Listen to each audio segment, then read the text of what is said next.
الرحمن الرحیم الحمد للہ رب العالمین والصلاة والسلام علی سید الانبیاء والمرسلین اما بعد فقد قال اللہ تبارک و تعالی فی کلامہ المجید یا ایھا الذین آمنوا اذا ناجیتم الرسول فقدموا بین یدی نجواکم صدقہ ذلك خير لكم وأطهر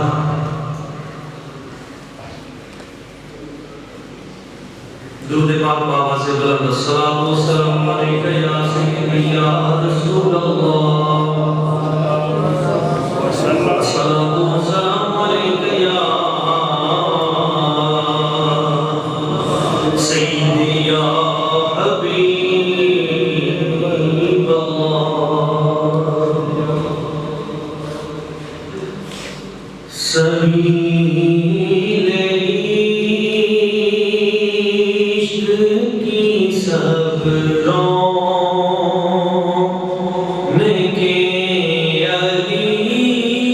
علی سے ہے سبیل عشق کی سب رونق علی سے ہے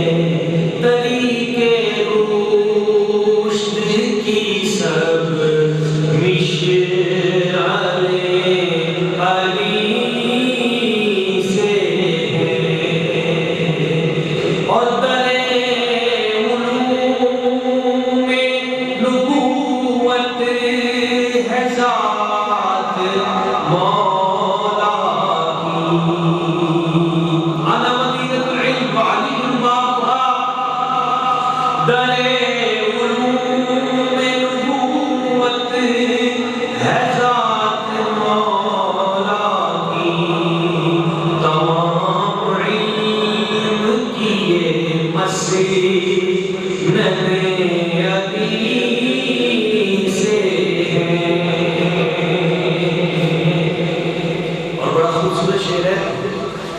کہ سباستان ہدایت ہمیں علی سے ملے سباستان ہدایت ہمیں علی سے ملے یہ خانقاہوں کی سب عظمت علی سے ہے یہ خانقاہوں کی سب عظمت علی سے ہے اور آخری شعر میں پنجتن کے غلاموں کا ہوں غلام علی جنم جنم سے میری بیعت علی سے ہے طریق رشد کی سب مشعل علی سے ہے معزز و محترم عاشقان رسول محبین اللہ پاک کی بارگاہ میں اس میں دعا ہے وہ ذات العزت ہمیں درست راستے پہ چلنے کی توفیق اور سعادت عطا فرمائے جیسا کہ ہمارے بھائی حضرت علامہ مولانا محمد سلیم صاحب حضرت مولانا شیخ خدا کرم اللہ وجہ الکریم کی مناسبت سے بات کر رہے تھے حضرت سیدنا علی مرتضیٰ شیخ خدا کرم اللہ وجہ الکریم آپ کی اتنی بڑی شان ہے ایک جملے سے آپ اندازہ لگائیں کہ قرآن مجید کی 300 آیتیں آپ کے حق میں نازل ہوئی کسی کے حق میں حدیث رسول کا ایک جملہ مل جائے تو وہ بندہ بے مثل و بے مثال ہو جاتا ہے تو جس کے حق میں قرآن مجید کی 300 آیتیں گواہی دیتی ہیں اس مولانا شیخ خدا کی عظمتوں کا اندازہ کون لگا سکتا ہے 300 قرآن مجید کی آیتیں ایک آیت میں آپ کے سامنے بیان کرتا ہوں۔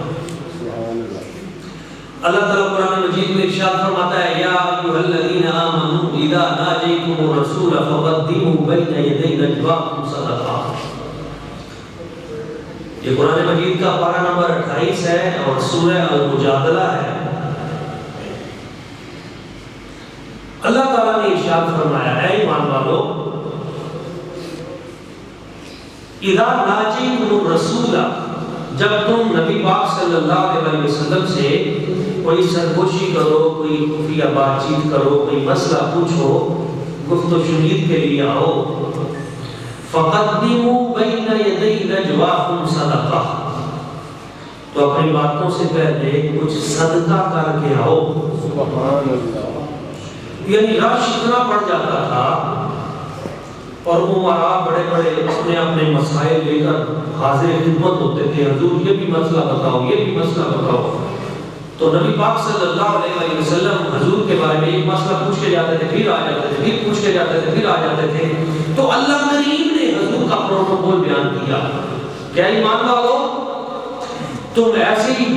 جلدی جلدی چلے جاتے ہو اور جا کے مسئلے پوچھتے ہو، پہلے کچھ صدقہ کرو، کچھ صدقہ و خیرات کرو، پھر میرے محبوب کی بارگاہ میں جا کے دشت سوال دراز کرو۔ صوفیہ کرام نے اس آیت کے تحت لکھا ہے آج بھی جب تم کسی ولی کی بارگاہ میں جاؤ، سبحان اللہ، کسی بزرگ کی بارگاہ میں جاؤ، کسی کامل ہستی کی بارگاہ میں جاؤ تو پہلے کچھ صدقہ و خیرات کر کے جاؤ۔ سبحان اللہ۔ اس کے دو فائدے ہوں گے، ایک تو جس فقیر کو کچھ ملے گا وہ تمہیں دعا دے گا، دعا لے کے جاؤ گے تو دعا ملے گی۔ سبحان اللہ۔ دوسرا یہ ہے کہ حضور فرماتے ہیں جب بندہ کوئی صدقہ دیتا ہے اپنے ہاتھ سے جب دوسرے کے ہاتھ میں رکھتا ہے تو اس کے ہاتھ میں وہ صدقہ پہنچنے سے پہلے اللہ کریم کے ہاتھ میں جاتا ہے۔ سبحان اللہ۔ حضور فرماتے ہیں اللہ کریم کے ہاتھ میں وہ جاتا ہے تو پھر وہ اگلے کے ہاتھ میں، تو رب کے ہاتھ سے بندے کا ہاتھ لگ جائے۔ اللہ سبحان اللہ، سبحان اللہ، سبحان اللہ۔ یہ بڑی بات ہے، اللہ کریم کے ہاتھ سے جو اس کی شان کے لائق ہے۔ تو اللہ کا کوئی اس طرح وجود وہ جس طرح ہم بات کرتے ہیں تو نہیں ہے، تو اس کے ہاتھ میں پہلے جاتا ہے، تو اس کا مطلب کیا ہے کہ اس کی رضا میں پہلے جاتا ہے، وہ خوش ہوتا ہے پھر آگے منتقل ہوتا ہے۔ تو بندہ جب کسی ولی کی بارگاہ میں جائے تو رب کو خوش کر کے جائے، پھر برکتیں اور ملتی ہیں۔ تو اللہ والوں کی بارگاہ میں جائیں، کوئی نیک کام کرے، کوئی اچھی خیر کی آپ کو خبری خوش خبری ملے، یا ہمارے جو بچے صبح پیپر دینے جا رہے ہیں تو یہ اچھا کام کر کے جائیں، کوئی صدقہ و خیرات کر کے جائیں، کوئی دعا لے کے جائیں، کوئی نہ کوئی۔ تو یہ جو شادی میں ایسے ہوتا ہے نا کہ پہلے 2 نفر پڑے جاتے ہیں مسجد میں آ کے، آپ ماشاءاللہ جب اس مرحلے سے گزریں گے آپ کو پتا ہوگا شادی سے پہلے 2 نفر پڑے جاتے ہیں، یہ کوئی فرض یا واجب نہیں ہے، یہ کوئی دین کا لازمی حصہ نہیں ہے، لیکن اس کی برکت ہے۔ کیوں؟ اس میں ایک اشارہ ہوتا ہے یا اللہ تم نے مجھے خوشی دی ہے پر میں اپنی خوشی تیرے نام سے شروع کرتا ہوں، یہ برکت ہے اس کی۔ وہ ایک حدیث وہابی مولانا صاحب تھے، اس بات پہ مجھ سے ایک بار جھگڑ پڑے کہ یہ جو آپ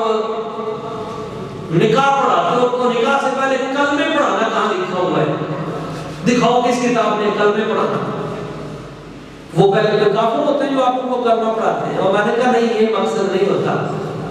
ہمارے جو بزرگوں نے یہ کام شروع کیا ہے اس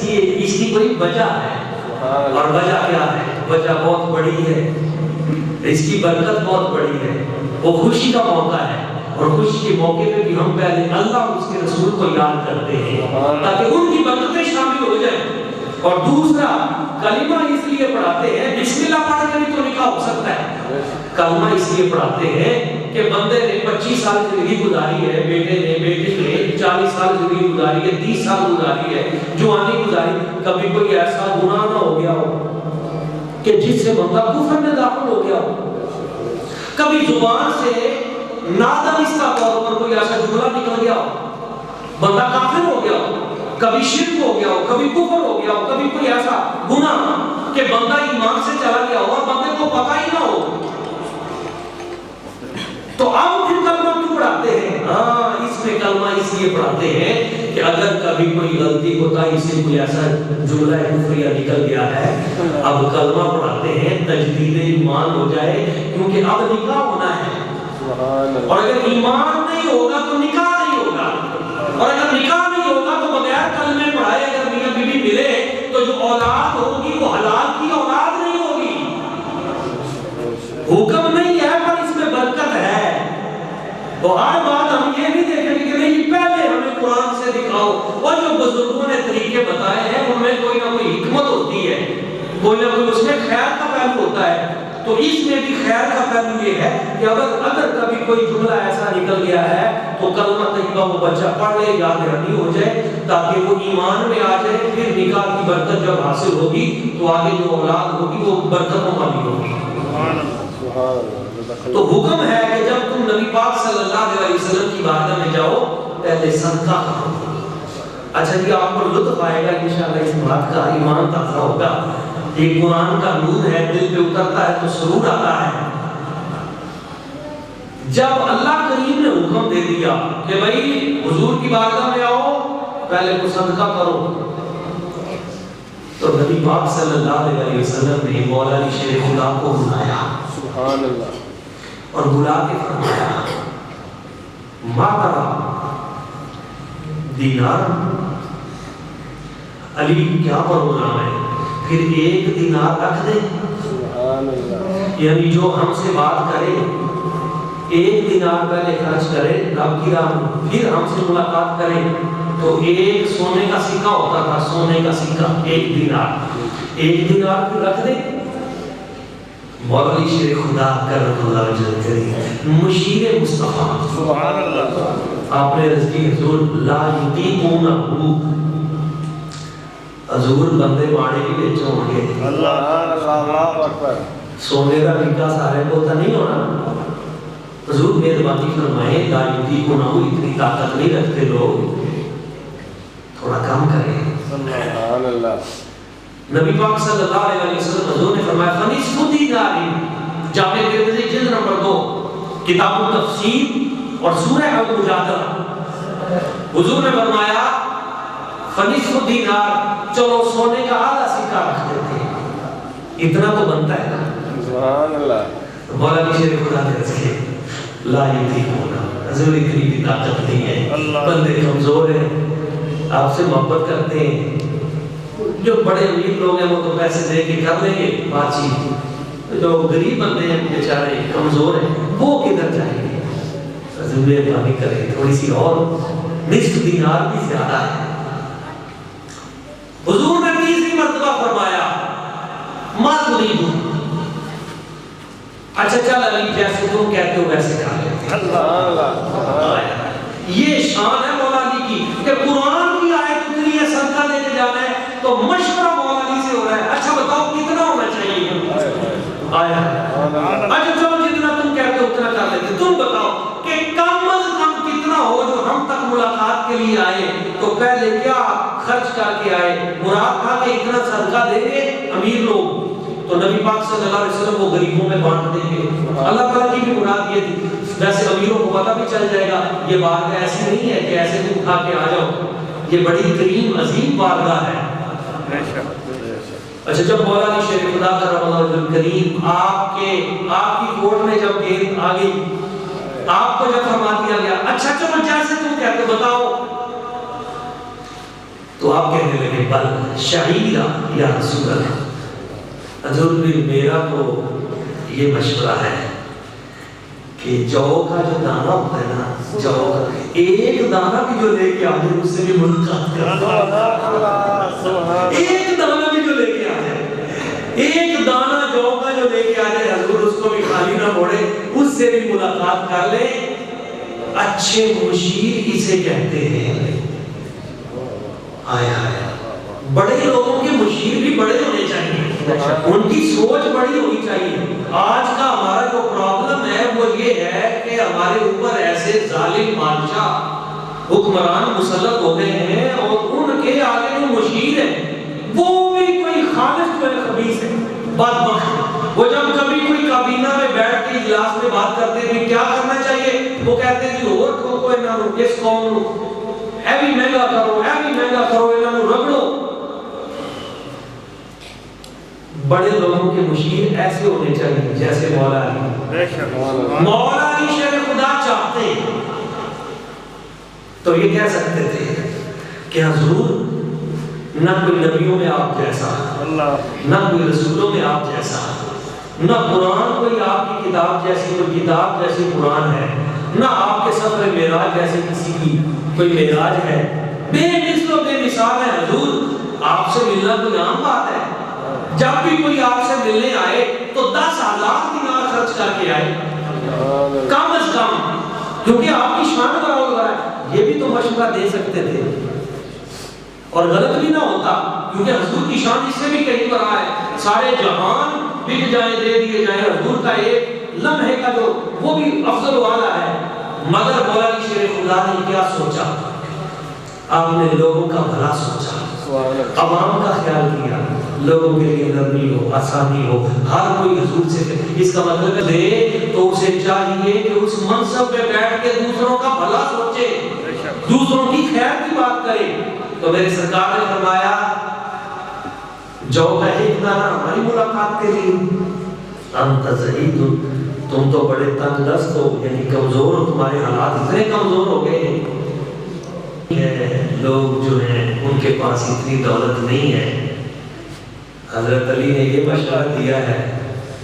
تو چلو ہم معاف ہی کر دیتے ہیں۔ اب جب کوئی آپ کے پاس آئے تو بغیر صدقہ کیے آ جائے، اس کو بھی آپ ایسے ہی نوازتے ہیں۔ مولا علی شیر خدا فرماتے ہیں، جامع ترمذی میں آپ فرماتے ہیں فربیہ،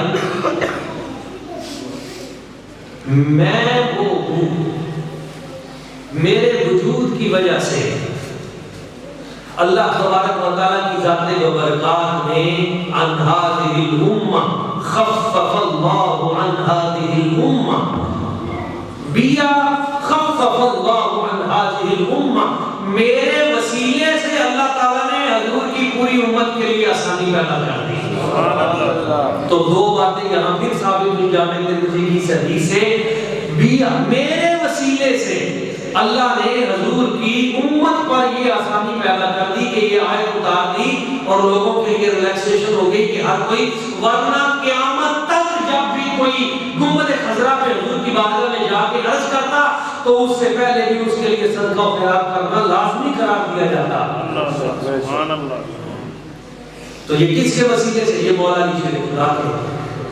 یہ دو باتیں، ایک تو پہلی بات تو یہ ہے کہ مولا علی شیر خدا کی شان یہ ہے کہ جیسے ان کا مشورہ جیسے تھا اللہ کریم نے ویسے ہی آیت اتاری اور ان کے مشورے سے اتفاق کیا۔ اور دوسرا یہ ہے وسیلہ مولا علی کا ہو بات بن جاتی ہے۔ جامع ترمذی ہے، جلد نمبر 2 ہے، کتاب التفسیر ہے، مولا علی کا وسیلہ بھی جائز ہے، مصطفیٰ کریم حضور کا وسیلہ بھی جائز ہے۔ وہ احباب جن کو لفظ وسیلہ سے بڑی پریشانی شروع ہو جاتی ہے، وہ بتائیں کہ مولا علی نے کیوں کہا کہ میرے وسیلے سے؟ میرے وسیلے سے اللہ نے اس آیت کو حضور کی ساری امت کے لیے آسانی پیدا کر دی، میرے وسیلے سے۔ تو اس کا مطلب ہے نیک ہستیوں کے وسیلے اللہ کریم کے ہاں مقبول ہیں اور وہ برکتیں دیتے ہیں۔ اور پھر یہ تو مولا علی شیر خدا کی ذات ہے جن کی پہلی نگاہ جب ولادت ہوئی تو پہلی نگاہ نبی پاک صلی اللہ علیہ وسلم حضور کے چہرے مبارک پہ پڑی، اور جس وقت ان کی کوئی چیز کھاتے پیتے نہیں تھے تو عرض کیا حضور کچھ نہیں کھاتے، تو حضور نے اپنا لعاب دہن عطا کیا، تو جن کے شکم میں پہلی غذا حضور کا لعاب دہن گیا۔ صوفیہ فرماتے ہیں پہلا لعاب دہن جو حضور کا ان کے پیٹ میں گیا تو 70,000 علوم کے سمندر اللہ نے اسی میں عطا کر دی۔ اگلی شان پھر ان کی کتنی برابر حضرت مولا علی شیر خدا کرم اللہ کریم کی، جن کی ابتدا ہی ایسے ہے، اور پھر سرکار نے ان کا نام حیدر رکھا۔ حیدر میں نا ببر شیر،